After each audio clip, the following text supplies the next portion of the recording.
YouTubers tend to do inappropriate things all the time, much like influencers and celebrities, which, to be honest, you could categorize YouTubers under either of those. It seems a handful of those who have found fame and fortune online act as if they're untouchable, or at least feel as if maybe they could do things the average person wouldn't be able to get away with. Either way, today on InformOverload, we're coming at you with a juicy top 10 as we count down the top 10 YouTubers exposed for inappropriate behavior. Now, I will say some of the more obvious ones won't be on here, like James Charles or David Dobrik, because I want to switch things up for you guys. But you know, Jake Paul could be on here, or the Ace family. I mean, the list goes on and on. I just kind of named 5 or 4 of them, whatever, but I didn't include them. Okay, smash that like button and let's get into it, folks. Starting things off at number 10, Tana Mongeau. Love her or hate her, Tana has been able to make a brand and a lot of money being herself.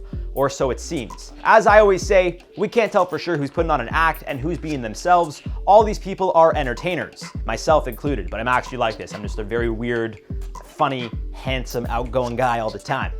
That being said, it seems Tana has been involved in her fair share of controversies time and time again. If it's not TanaCon, it's getting married to Jake, even though that didn't actually happen. But why even joke about that? That was such an easy one to set up, I'm sorry. Of course, there was her whole OnlyFans situation where people felt they paid for content that Tana already had posted on her Instagram. But it seems the most problematic of them all would be when Tana was urging her fans to vote and promised if they voted for Biden and proved that they voted for Biden, she'd send them an explicit photo. This, my friends, could be considered voter fraud, something that is very, very illegal. Taking a Twitter and a now deleted tweet, Tana wrote, I quote, "If you send me proof you voted for Biden, I'll send you a nude for free." However, upon getting a lot of backlash, she explained it was just a joke and pure sarcasm. Sure, Tana.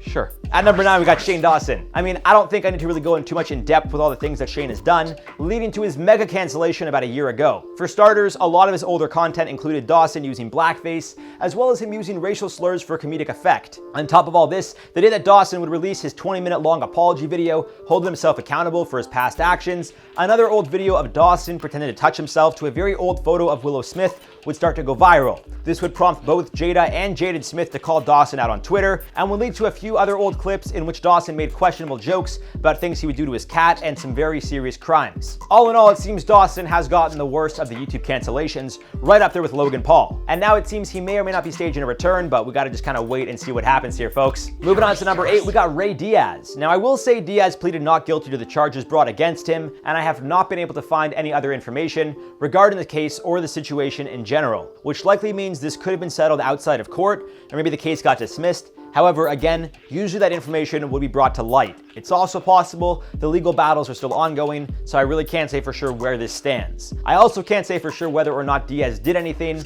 as ultimately it's up to the courts to decide. That being said, in 2019, Diaz was charged with numerous counts, which unfortunately I can't really get into, but let's just say they involved him doing things with a girl who he should not have been doing them with. There were also charges laid against him which alleged he hit a 19-year-old woman he lived with and tried to stop her from calling the police. All in all, Diaz appears to still be acting and posting on social media, so it's unclear where this all stands or how it played out. After pleading not guilty, he paid $500,000 in bail, and as I've said, I've yet to find any updated information since, so it's really unclear how this one played out. Maybe it's still happening, maybe it's still, being processed in courts. Happened in 2019.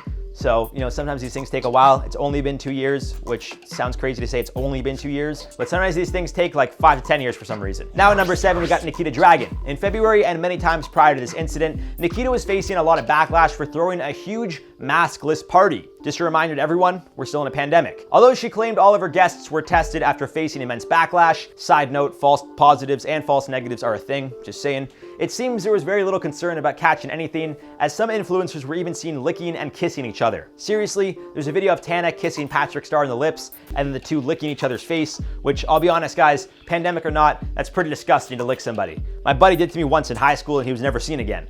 No, I'm kidding. He actually licked a lot of people after that, and it was just, honestly, it was just really weird and unsanitary. Still love the guy, but it was just weird when he licked people's shoulders and arms. It's disgusting. Save the licking for the ice cream and the lollipops, folks. Come on now. Not even gonna make a joke about anything else there. Let's move on to number 6 with Sanders Kennedy. See, I'm throwing in some others in here that you guys may or may not know, and I'm not even trying to bring up old drama. I'm not saying we need to relive any of this, but I mean, it happened. It's internet history, so let's talk about it. Kennedy actually recently returned to YouTube after an 8-month break, and for good reason. He claimed that Shane Dawson was being investigated by the Los Angeles Sheriff's Department when Well, that just wasn't the case at all. Originally, the title of the video Sanders posted, which is no longer available on YouTube, in which he claimed Dawson was under investigation, was titled, I quote, "LA Sheriff's Department officially opens investigation on Shane Dawson. Survivors urged to come forward." And then after it was confirmed there was no investigation, Sanders took the word officially out of the title and then edited his own video to remove the word out as well. He also monetized the video and then told viewers for a small fee of $3 a month, which would be the cost for his premium subscription, that they would have access to exclusive info from the authorities and, I quote, "things that might not become public on social media and on YouTube." His return to the YouTube video has some support, but most people calling him out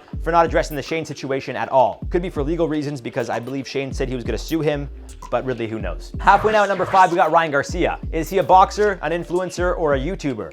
Yes. It seems, although he's known for his incredible boxing with a current record of 21-0, Garcia has also befriended a handful of influencers and posts somewhat regularly on his YouTube channel with almost 1 million subscribers at the time of this recording. So he's considered all three in my books. And where he was exposed was when some paparazzi caught him kissing or making out with Malu Trevejo, another influencer. This is an issue because Ryan was believed to be with Drea Salina, who is currently pregnant with his second child, their first together. Or maybe maybe she had the kid by now, I don't know 100%. But when this whole drama thing happened, she was pregnant.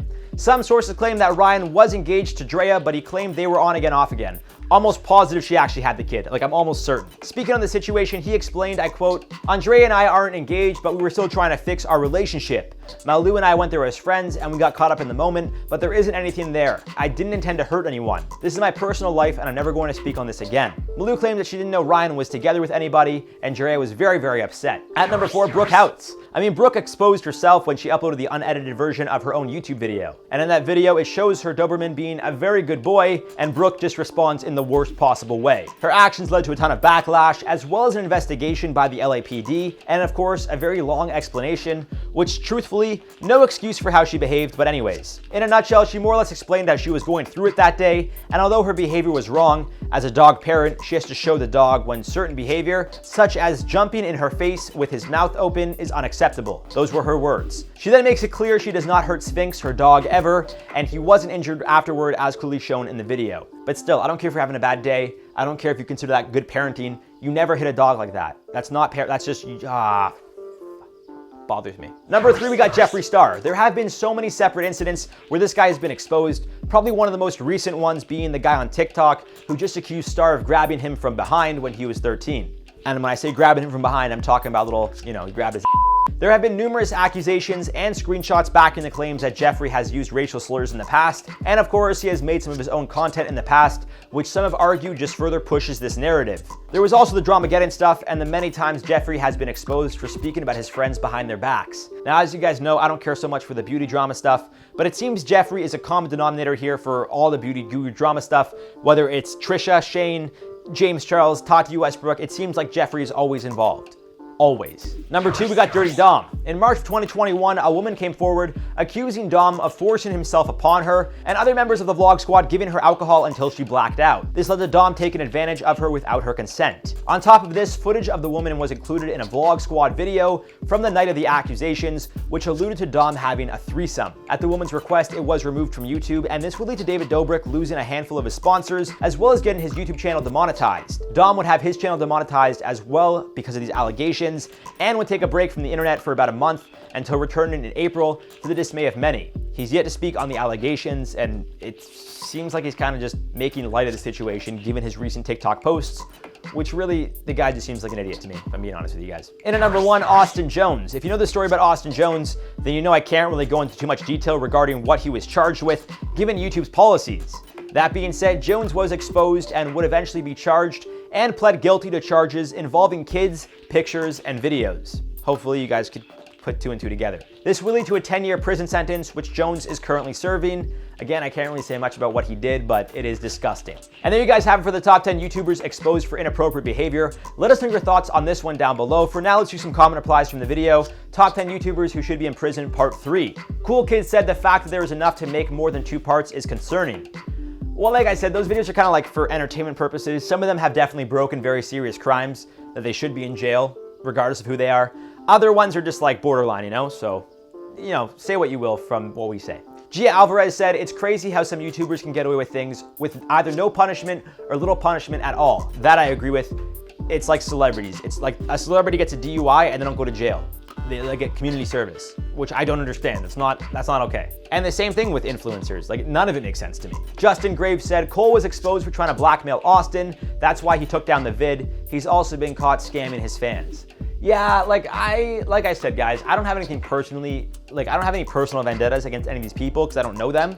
But when I hear stuff like that, like scamming your fans, or like the stuff Dirty Dom did, I don't, forget it's personal. I just don't like you if that's true, what you're doing. So a lot of these people, what a lot of these people, have been accused of doing is true. I just don't like them as people, regardless if I know them or not. That speaks volumes to their character. Anyways, guys, that's all for this one. I've been your host, Jared Pepper Bronstein. Make sure you guys stay spicy because I love you so much. And we'll see you guys soon.